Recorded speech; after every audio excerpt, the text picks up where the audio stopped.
You know, man, this game is actually really awesome, ladies and gentlemen. Now, the last game of any generation always has to be the biggest heavy hitter imaginable.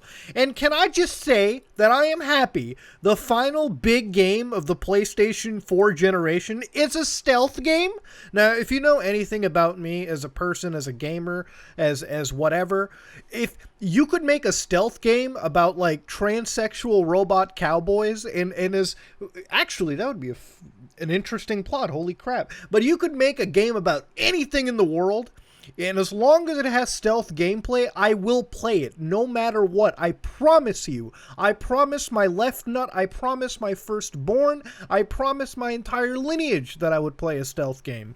And I think everyone knows it. So when Ghost of Tsushima got announced, I was super excited to be playing this game because I saw that it was a stealth game. Now everyone's been making the comparison. Oh boy, it's Assassin's Creed. And even if look, I get the comparison. I want to kind of disagree. And even if that comparison is true, us Assassin's Creed fans have been begging for a Japanese, like, samurai-era Assassin's Creed game. And if Ubisoft's not going to make it, well, then Sucker Punch did. But I think the best comparison to make here, ladies and gentlemen, all right, drum roll, please. Tenchu, alright, have we forgotten the Tenchu franchise exists? Now, I played this franchise way back in the day, kind of janky sauce, but it's ultimately really fun, and this game pretty much scratches the itch for me. Now, the gameplay you're seeing here is completely spoiler-free. I'm not going to show you anything story-related, but just to fill you in, the story for the game is relatively short. You could probably speed through it if you just focused on main storyline stuff anyways. The real fun of this game actually comes in just exploring it and doing all the side activities and just generally seeing the world for what it is. Now, storyline aside, okay, it's a 3-act structure, call it whatever you will. It's fine, it's dandy. You go through each segment of the island and you got to do a couple of structured story missions that flow together pretty well. I got to say, I was interested in the characters. I was interested in the environments. The general story is actually very well paced, but you're probably going to be doing a lot of side stuff anyways, and it's going to keep you interested. Actually, the side stuff, in my opinion, is where the highlight for this game really is. Now, everyone's been drawing the Assassin's Creed ideology into this, and I think a lot of that has to do with whenever you open up the map screen to this game, and you got to see the fact that there's a billion markers on the map. But here's the thing. I know what you're thinking. Oh boy, it's another one of those games, Muda. I got to clear 9 million bandit camps. I got to collect 9... No, it is. Okay, it is. All right, but stay with me. What if I told you they're actually fun? Okay? What if I told you what if I told you every time you see a bandit camp, you don't want to do it because it's a marker on your map. You want to do it because it's fun. There, I got your attention, didn't I? Huh? Didn't I? Because it's actually fun. I actually had a great time exploring the map. And can I just say, for the record, this game has no mini-map. Okay, you're not looking at the bottom left every second. No. This game guides you with the wind. So you pick a point on the map, you swipe up on the little touchpad on the PlayStation 4, and the gust of wind blows you in the direction of your objective. So anytime you like select something, it blows it. It's very artistically done, very well made, and it actually is great. I hope more games do this because it really promotes exploration and looking at the world. And my God, what a beautiful world, okay? Ladies and gents, the last game of the generation, I gotta say, overall, it's probably the best looking game. And that's a big feat. You know, you're coming off games like Last of Us 2, you're coming off Spider-Man, you're coming off God of War. For you to be to the top of the pack in graphics, that's a big deal, especially being open world. I mean, this is a game where almost every single location has a unique charm to it. I could be going across a field of white flowers to crossing a golden forest, and it artistically is not only well done, but technically is well matched. I mean, you're looking at foliage, tons of foliage blowing around. You're looking at the most detailed character designs. I mean, getting a new piece of armor isn't just getting a new piece of armor. It's getting a new shiny, sharp-looking piece of armor.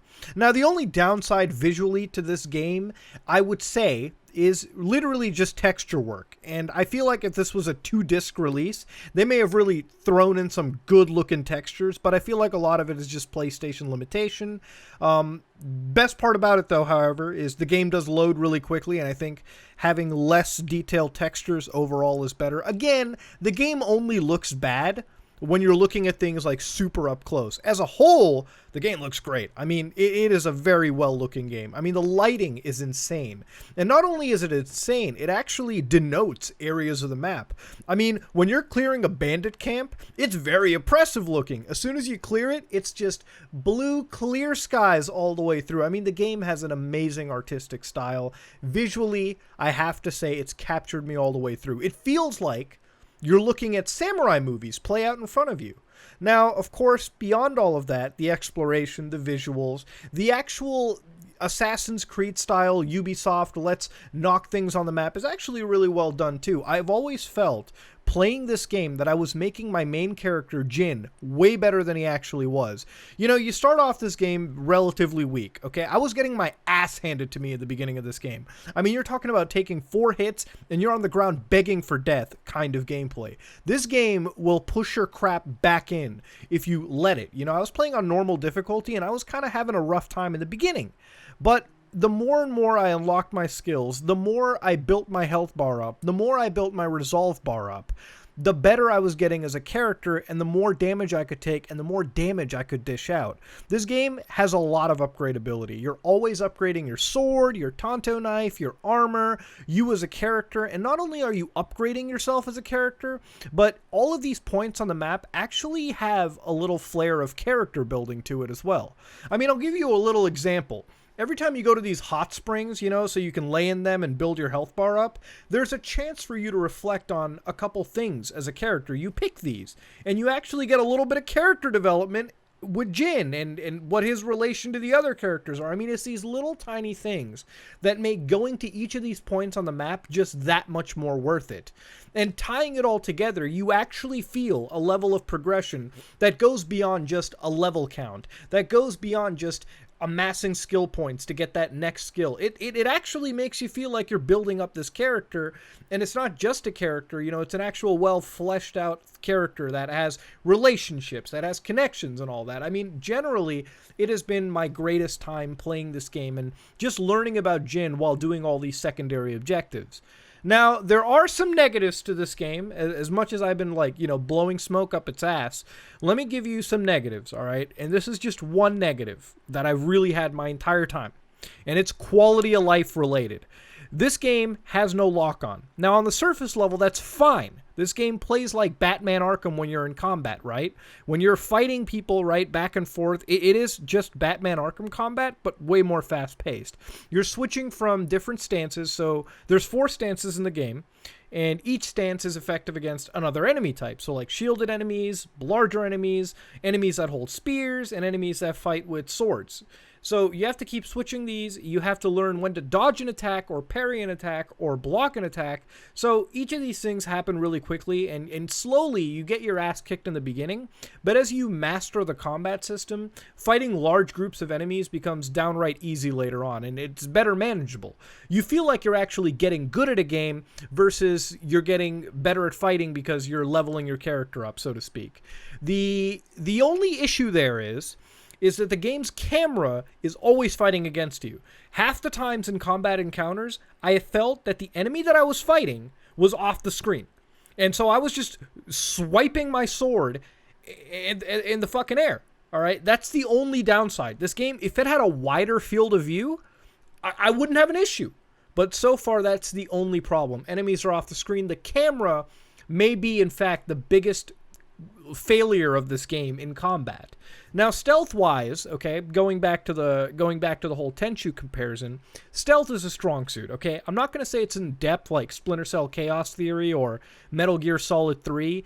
You know, there's definitely not that depth. But what you have here is a game that plays similarly to like Tenchu, right? Where you're always grappling hook. There's a focus on verticality, so staying above the enemy. You can slip underneath cracks of buildings, or you can sneak into like these little vent shafts. So there's a lot of plans of attack that you have, but generally it's not as in-depth as some other big stealth games are. It's more of a game it's a stealth action game.